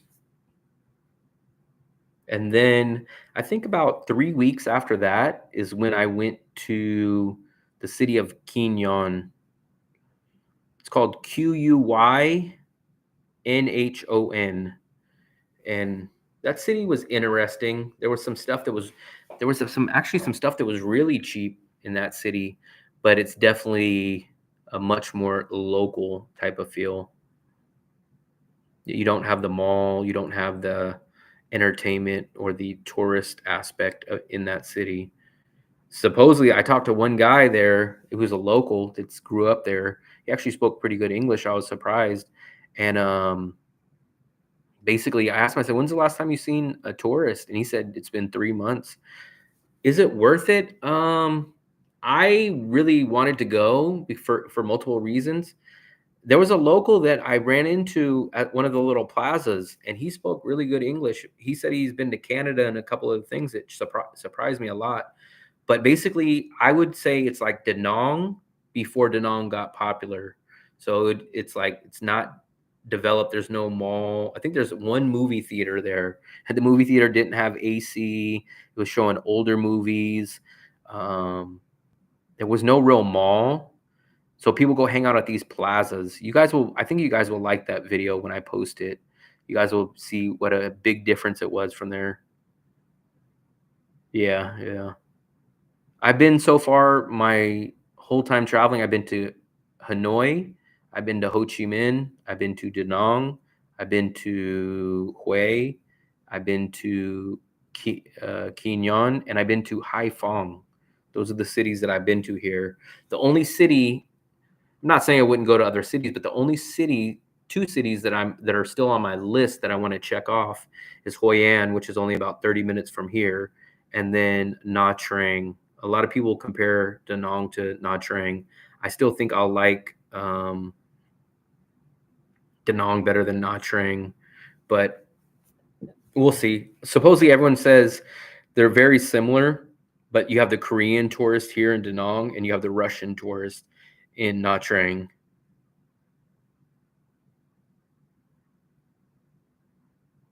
I have not done that yet. I have not done that. Man, you're a better man than me. I don't know. I'm not worried about myself driving. I'm worried about all the crazy drivers here. Like they come off the curb, they drive down the wrong way, they don't have lights on at night, they have couches, they have mattresses on the back of their scooters. That's the part that I'm worried about. If nobody was on the street, I would have no issue driving a scooter. I'm just worried about the other drivers. That's the thing that's really crazy to me. There's no stoplights, there's no stop signs, there's no rules, basically. That's the part that kinda concerns me. We did I think that's the so when the High Van Pass, that's the one that we took from here to Hue. If you take the train, it literally travels right there. I'll actually show it to you. Let me see, because I just posted that video today. I don't know how good you guys will see it, but if you guys want, this is actually the train that we took, and I'll show you. I'll see how you guys can notice it. So you'll see. So the train was actually pretty nice. It had AC. You can kick back and relax. It was $7 one way. Um, Let me see. There's the ocean. So you pass by the High Van Pass. They got the mountains on one side. They got the ocean on the other side. Let me see what else. This is just a quick little video. And there's like a little train car that actually served food in there. You can come take pictures and everything. So it was a cool little train. The train, I would recommend it. It was not bad. It takes a little longer than car, but you fully recline in your seats. They have electrical outlets. Some of them have tables in front of your seats. $7 AC. It makes a few stops. That's the only thing that kind of slows you down a little bit. But we took Vietnam Railways. We took that one to Hue, and we took that one to Quy Nhon. And I think the Quy Nhon was like $10 one way. Let me grab something real quick.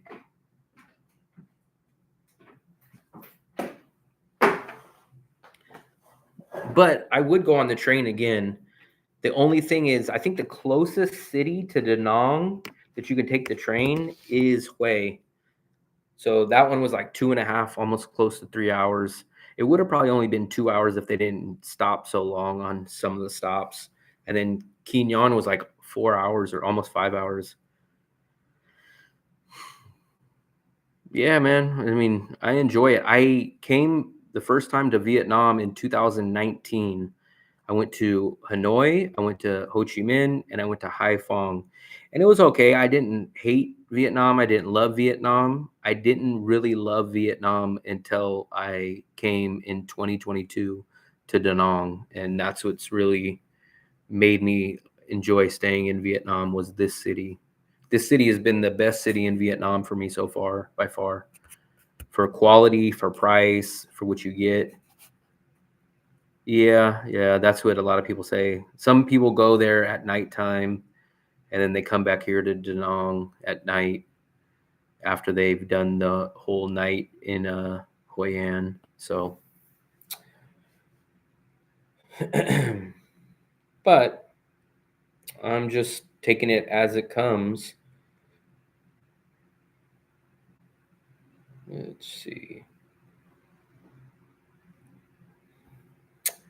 Maybe I'll be on for about 4 more minutes. I want to probably try to hit that 2-hour mark. It shows an hour and 56 minutes. I want to end this at a nice round number. I actually was on a lot longer than I thought. 2016. Yeah, I really wonder what it was like because, like I said, I didn't really travel to Asia or anywhere before 2019. So I really wonder what it was like back in those times. I think it had to have been cheaper.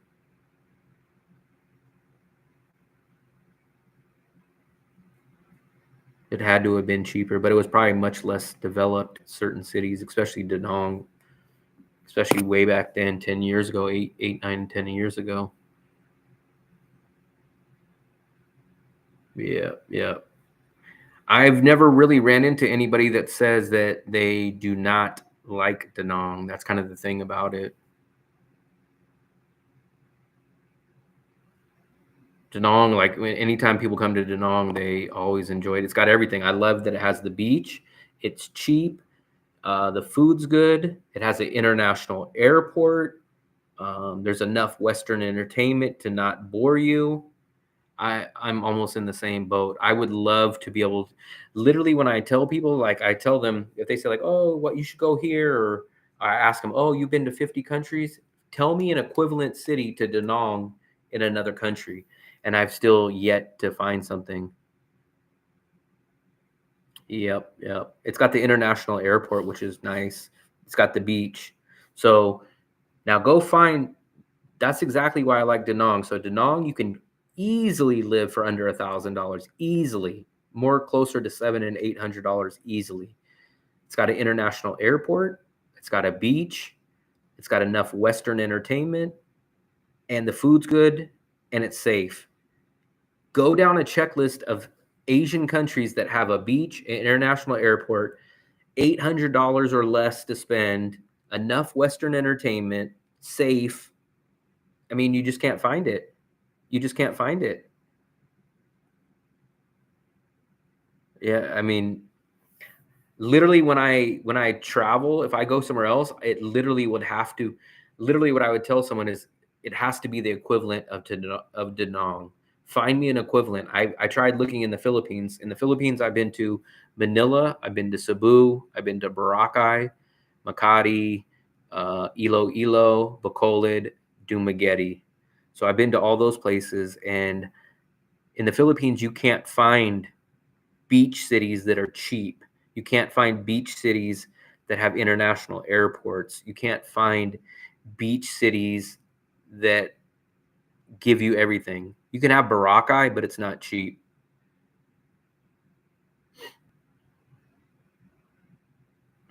Yep, yep. The only problem that you have in Da Nang is the 90-day visa. So there's talk now that there's possibility that they're going to offer the 1 year tourist visa again. They had it back in 2019. So there's talks that that might be on the way, especially with tourism being like 70% down this year. So if Vietnam offers that 1 year tourist visa, I think a lot of people will come. Yeah, I think Da Nang is right around 1 million people, and I think Ho Chi Minh is 14, 15, 13 million. So it's way bigger. But you still don't lose the amenities of what you get in Ho Chi Minh, really. I did the same thing. So remember, I was in Da Nang from March of 2022 all the way till September of 2022. And they didn't pass the 90-day visa till the end of August. So literally the week that I was leaving is when they brought back the 90-day. So basically March I had to fly to Bangkok, April I had to fly to Bangkok, June, July, August, September, 6 months. 6 months I had to fly from Da Nang to Bangkok. But what I liked about it back then, which is different now, is you could fly in the same day. I would literally take like the 9:30, 10 o'clock in the morning flight to Bangkok. I would get off, go eat lunch at 7-Eleven upstairs in the airport at about 12. And then I would get back on the plane at 4 o'clock and be back in Da Nang at 6 o'clock. So you were doing visa runs to Cambodia. So that must have meant that you were taking a bus from Da Nang, or you were flying from a different city in Vietnam to Cambodia. Because I know there's no direct flights from Da Nang to Cambodia, and it's not cheap at all. And Korea too.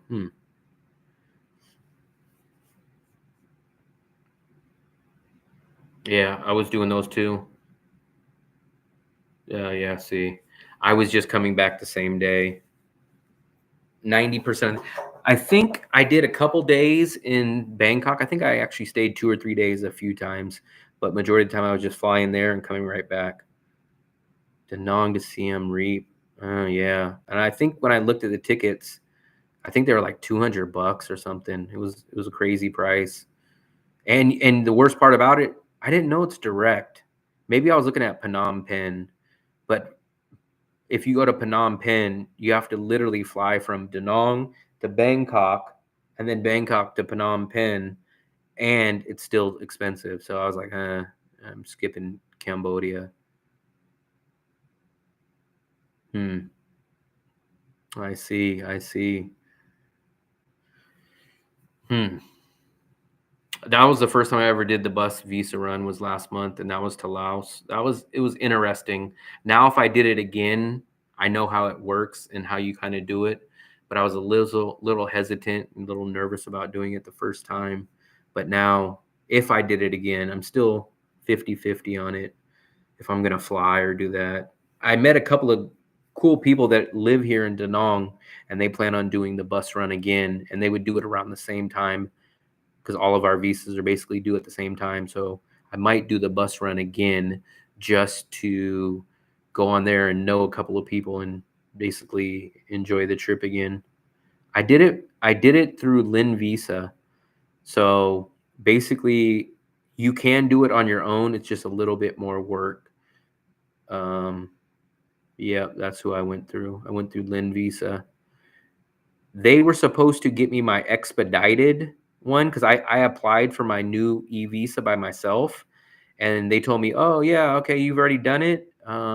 Just give us $10 or $20 or something," and they were gonna try to get it. And for some reason, when I finally kept asking them, I was like, "Did you get it for me? Is it approved?" Because I got denied. I got denied because it said I was still in the country, and then I told them about it, and they were like, "Oh, you didn't pay us," and I was like, "You guys never asked for the money," but anyway, so the only difference is I had to show up 2 hours earlier than everyone else, so I had to show up at, like, 4 in the morning rather than 6. Yeah, it cost me, I think it was 3.5 million. I remember exactly for everything, it was, like, 3.5. Yeah, it was, like, 3.5 or 3.3, which is, like, 130 or $140, and that included everything. That includes your Laos visa, includes everything, so for about $140. That's basically what the same price of a round trip from Da Nang to Bangkok was. So literally the only difference is you can either go do the Bangkok round trip and either stay there for 3 to 5 days till you get your new e-visa, or you could pay the same price, leave on the bus at 6 in the morning and come back at 6 at night. So if you want to come back the same day, it's basically the same price, but you can get everything done and you don't have to go to the airport. So it's just a little bit of a personal preference. And the seats there were comfortable. They actually had massaging chairs, so they had massaging chairs that fully reclined, the power bank, AC. So they're fine. They're decent enough. It's about 4 hours each way. You go roughly about 4 hours there, then it takes you about a good 2.5 hours to get everything processed. Mostly, it's just 90% of that's waiting for your visa to get done, and then it's about another 4 hours back. So it's still about at least 10 hours, maybe 11 hours once you're on the bus until the time that you get back. It's close to 11 hours. It wasn't as bad as I thought. The worst part about it is getting up early. That's probably the worst part about it. But that was about it. Anyways, guys, I'm about to wrap this up in a minute. I've been on for a lot longer than I thought I would be. If you guys have any final questions, let me know. I'll answer anything if anybody's still in here. It shows 4 people, but I think we're the only people talking. What time did you leave for the visa? So I had to go early because remember how I told you that I had to like get an expedited visa the same day. So I had to do something like I had to get there at 4 o'clock in the morning at Lynn Visa, whereas most people get there at 6 o'clock. So I had to show up 2 hours earlier. But if you get everything done and you don't need the expedited, you would get there at 6 in the morning, and then we got back right around 5 o'clock in the afternoon. So it was about 11 hours, about 4 hours each way, and then about 2.5 hours to get everybody's visa process. And people break up in groups. So I was like with a group of like 8 or 9 people. We went to the one local hotel that's like on the border that has a restaurant. We hung out there. Some other people went to like a little coffee spot. Some people stayed back at the processing center. So you kind of just meet up with whoever you talk to on the bus or whoever has similar interests, and you guys kind of break up and you guys go hang out, and then you'll get a text on WhatsApp or your Facebook and they'll say, hey, your visa's done, everybody come back now. And then you go through the process of getting your new visa, going through the guards, coming back, and then everyone has to hand their passport over, get the stamp back. So it's kind of a process, but they take care of everything. There's not really anything that you can really mess up. Yeah, man, no problem. I'm about to wrap this up. My battery's almost dead too, but hopefully let's just finish off and see where we finish this one. Let's see what officially. So I'm at 979 subscribers, so I'm 21 away. So we're hoping that by the time I wake up tomorrow, we'll hit 1,000. So we'll see what happens. I'm about to wrap this up now. If you guys want, go back and watch. I would appreciate if you guys go bump these other videos, my older videos that aren't getting as much views. If you guys can go watch my older stuff, I have some stuff in the Philippines. I have these ones. This is back when I was in the Philippines a couple months ago. So if you guys can go watch these and just kind of get some new life into these, check out these restaurant videos that I went to and just check those out. If you guys have any questions, just leave them on a video. I try to answer everybody's questions on all the comments every morning. I wake up and I try to respond as quick as I can. So if you guys got any questions, do that. I appreciate you guys subscribing. I appreciate you guys showing up. I think I'm gonna wrap it up there. So if you guys maybe keep these videos kind of going and check them out. Maybe I'll get there by tomorrow. Hopefully I'll check this tomorrow and we'll be up there. It's just 10:30 in the morning USA time, so I think my views will start picking up and we'll see. But I appreciate it, and I'll talk to you guys later. I'll definitely do another live, and I'll probably schedule it ahead of time so that it's just not a random thing. But if you guys want, leave me a question or leave me a comment. Go check out those older videos, and I'll talk to you guys later. So appreciate it.